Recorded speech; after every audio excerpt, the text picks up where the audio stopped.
ఏసే మార్గం నేను విడువడు ఎడబాయడు. ఈరోజు దేవుని వాగ్దానం. Praise the Lord. యేసుక్రీస్తు నామమున మీ అందరికీ శుభాది వందనాలు చెల్లించుకుంటున్నానండి. ఏసే మార్గం అని మా కార్యక్రమం ద్వారా ఎంతమంది అయితే లైవ్ చూస్తూ ఉన్నారో, ప్రతిరోజు ఉదయకాల వాగ్దానం వింటా ఉన్నారో, మరి అనేక లైవ్స్ ద్వారా మీరు మరి వీక్షిస్తున్న ప్రతి కుటుంబానికి నా హృదయపూర్వక వందనాలు చెల్లించుకుంటున్నాను. ఇంకెంతమంది అయితే మన యూట్యూబ్ ఛానల్ సబ్స్క్రైబ్ చేసుకోలేదో, మా ఫ్యామిలీ మెంబర్స్గా మారేదో ప్రతి ఒక్కరు మా యూట్యూబ్ ఛానల్ సబ్స్క్రైబ్ చేసుకోండి. మరి మా ఫ్యామిలీ మెంబర్స్గా మారండి. మీ అందరి కొరకు ప్రత్యేకంగా ప్రతిరోజు మరి మీ కొరకు ప్రార్థించబోతున్నాం. మీ జీవితంలో, మీ కుటుంబంలో దేవుడు అనేక అద్భుతాలు దేవుడు జరిగించబోతుందండి. మీ కుటుంబ పరిస్థితులను దేవుడు మార్చబోతుంది, మీ స్థితిగతులను దేవుడు మార్చబోతున్నాడు. కాబట్టి ఎంతమంది అయితే ఈరోజు ఈ ఉదయకాల వాగ్దానం వింటున్నారో, మీరందరూ హ్యాపీగా ఉండాలని, మీరందరూ సంతోషంగా ఉండాలని మనసారా కోరుకుంటూ ఈరోజు దేవుడిచ్చే వాగ్దానం ఏంటంటే, మరి ఫిలిప్పు అధ్యాయము 4వ అధ్యాయము 19వ వచనంలో దేవుడు సెలవిస్తా ఉన్నాడు. ఏమని తెలుసా అండి? ఈరోజు కాగా దేవుడు ఐశ్వర్యము చొప్పున క్రీస్తు యేసునందు మహిమలో మీ ప్రతి అవసరము తీర్చును కదండి. హల్లెలూయా. ఏమని మాట్లాడుతున్నాండి దేవుడు? ఈరోజు నా అవసరములన్నిటినీ తీర్చే దేవుడు. నువ్వు నమ్ముతున్నావా, విశ్వసిస్తున్నావా? అయితే దేవుడు ఖచ్చితంగా నీ పట్ల అద్భుతం చేయబోతున్నాండి. హల్లెలూయా. మీ జీవితంలో అనేక మేలులు జరిగించబోతుంది. మీ కుటుంబ పరిస్థితులు దేవుడు మార్చబోతున్నాడు. కాబట్టి దేవుడు తన మహిమయందు కదండి మరి ప్రతి ఒక్కరికి ఐశ్వర్యముతో కది మరి ఆయన యందు ఆనందించే వారిగా తయారు చేయబోతున్నాడంట. హల్లెలూయా. కాబట్టి నీ ప్రతి అవసరములన్నిటినీ దేవుడు తీర్చబోతున్న ప్రియ సహోదరి సహోదరులారా, ఈరోజు ఒక అద్భుతమైన వాగ్దానం దేవుడు నీకు ఇస్తా ఉన్నాడు. కాబట్టి ఈ వాగ్దానం ద్వారా ప్రార్థించుకోండి ప్రతిరోజు కదండి.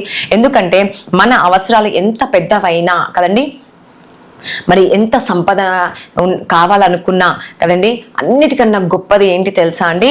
మరి ఆయన మహిమ ద్వారా మన జీవితంలో కార్యం జరిగించబోతుంది. ప్రతి అవసరము దేవుడు తీర్చబోతున్న అటువంటి అద్భుతం దేవుడు నీ జీవితంలో చేయబోతున్నాడు. కాబట్టి నా ప్రియ సహోదరి సహోదరు, ఈరోజు దేవుడు ప్రతి కొరతను ఏం చేస్తున్నంట చూస్తున్నంట. ఈ కొరత ఉంది, ఈమెకి ఈ బాధ ఉంది, ఈ కష్టం ఉంది అని చెప్పేసి చూస్తా ఉన్నాడంట. దేవుడు సమృద్ధిగా హల్లెలూయా ఏమిస్తుండంట అండి? నీకు సమృద్ధిగా ఆయన ఒక ఆశీర్వాదాన్ని ఇస్తుండు. కాబట్టి ఈరోజు దేవుని అడగండి, యేసయ్యా మా పరిస్థితులు చూస్తున్న దేవుడు, కానీ మాకు అపారమైన నమ్మకం ఉంది నీ మీద, మాకు అవకాశాలు ఇచ్చే దేవుడు విషయ, ఆశీర్వదించే దేవుడు అని ఈరోజు నువ్వు నమ్ముతున్నావా, విశ్వసిస్తున్నావా? ఈరోజు అనుకుంటుండొచ్చు దేవుడు ఏం చేస్తాడు కదండి. చాలామంది లైఫ్లో అనుకుంటా ఉంటారు, ఏమని? దేవుడు నా లైఫ్లో ఏం చేస్తాడు? కేవలము కొంత మటుకే కాదండి, దేవుడు అన్నీ తీర్చే దేవుడు కదండి. ఈరోజు నువ్వు అనుకుంటున్నావా కొంత మటుకే నాకు దేవుడు సహాయం చేస్తాడు, కొంత మటుకే అనుకుంటున్నావు. ఆయన ఒక శక్తి ప్రకారమే కాకుండా మనము ఆయనందు నమ్మకం ఉంచినప్పుడు, విశ్వాసం ఉంచినప్పుడు దేవుడు మన ప్రతి అవసరము తీర్చే దేవుడు అండి. ఆయన మార్గంలో మనం నడిచినప్పుడు, మరి ఎప్పుడైతే దేవుని ఒక మార్గం, ఆయన మార్గం ఏందండి? క్రీస్తు మార్గం కదండి. ఎవరైతే క్రీస్తు మార్గంలో నడుచుకుంటారో వారి జీవితంలో, వారి కుటుంబంలో గొప్ప అద్భుతం జరగబోతుంది. కాబట్టి ఈరోజు దేవుడు మన అవసరం ఎంతైనప్పటికీ కదండి దేవుడు సమృద్ధిగా ఇవ్వబోతుండు. ఎక్కువగా అంటే ఏ విషయంలో తక్కువ చేయడంట అండి. అందుకే ఏమంటుండో, తన ఐశ్వర్యం చొప్పున క్రీస్తునందు మహిమలో ప్రతి అవసరము తీర్చును. కాబట్టి ఈరోజు మీరు అవసరాలు ఉన్నాయని, లేకపోతే ఆర్థికంగా ఆరోగ్యకరంగా లేము వేసేయా, మన అనారోగ్యం ఉందేసేయా, నా కుటుంబం ఆశీర్వాదకరంగా లేదేసేయా, నా కుటుంబం దీవెన లేదేసేయా, నా పరిస్థితులు ఎంత వేసి ప్రభు, నా అవసరం ఏదైనా సరేసేయా, నువ్వు తీర్చే దేవుడు వేసేయా, మరి సరైన సమయానికి తీర్చేవాడు అని ఈరోజు నువ్వు విశ్వసిస్తున్నావా?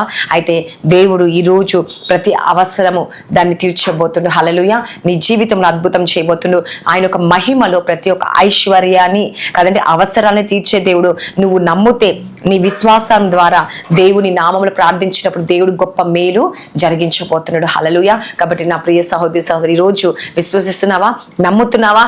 అయితే దేవుని గొప్ప కార్యం జరిగించబోతుండు నీ జీవితంలో, నీ కుటుంబంలో, నీ పరిస్థితులు దేవుడు మార్చే దేవుడు, నీ స్థితిగతులను మార్చే దేవుడు ఈరోజు నీ జీవితంలో అనేక మేలులతో నింపబోతున్నాడు. కాబట్టి ఈ వాగ్దానం దేవుడు దీవించి ఆశించునుగా. ఆమేన్. ప్రార్థించుకుందాం. స్తోత్రం పరిశుద్ధాత్ముడ యేసుప్రభు, ఎంతమంది అయితే ఈరోజు ఉదయకాల వాగ్దానం వింటున్నారో వారి జీవితంలో, వారి కుటుంబంలో గొప్ప మేలు, గొప్ప ఆశీర్వాదం దయచేయండి.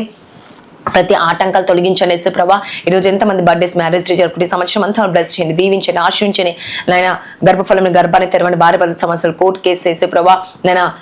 అనారోగ్యంతో బలహీనంగా ఉన్నవారు, స్వస్థత లేని వారు, విడుదల లేని వారు, వారి కుటుంబంలో అశాంతితో, సమాధానం లేక, నెమ్మది లేక ఉన్న వారి పట్ల దేవాను గొప్ప అద్భుతం చేయండి, గొప్ప మేలు చేయనేసా. ప్రతి ఆటంకాలు, ప్రతి శోధన, ప్రతి వేదన కొట్టివేనేసా.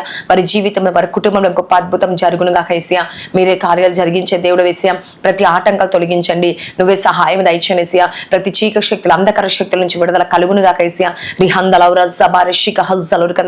ప్రతి కుటుంబాన్ని దర్శించండి, ప్రతి కుటుంబానికి రక్షణ భాగ్యం దయచండి, అవసరాలు తీర్చండి. ఎంతమంది ఎగ్జామ్స్ రాస్తున్నారు, ప్రిపేర్ అవుతున్న వాళ్ళందరినీ జ్ఞాపకం చేసుకొని మంచి మార్క్స్ తో పాస్ అవుట్ సహాయం చేయండి, మంచి కాలేజెస్ లో సీట్ వచ్చేటకు సహాయం చేయండి, కావాల్సిన డబ్బును సమకూర్చండి యేసుప్రభా. ఈ సంవత్సరంలో అయినా ఎంతమంది అయితే వేదన చెందుతున్నారు, చింతిస్తున్నారు, బాధపడుతున్నారు, దుఃఖపడుతున్నారు, అన్నిటి నుంచి ప్రతి ఒక్క ఆర్కి ఇబ్బందులు, వారి సమస్య నుంచి విడుదల దయచండి, రక్షణ దయచండి. నిరాకడ పర్యంతర ప్రతి ఒక్క ఆత్మను సిద్ధపాటు చేసి సర్వసత్యంలోకి నడిపించి ఆత్మీయ నేత్రాలు తెరవచేయమని నజరేయుడైన యేసుక్రీస్తు నామంలో అడుగుచున్నాను తండ్రి, ఆమేన్. God bless you. Praise the Lord అందరికీ.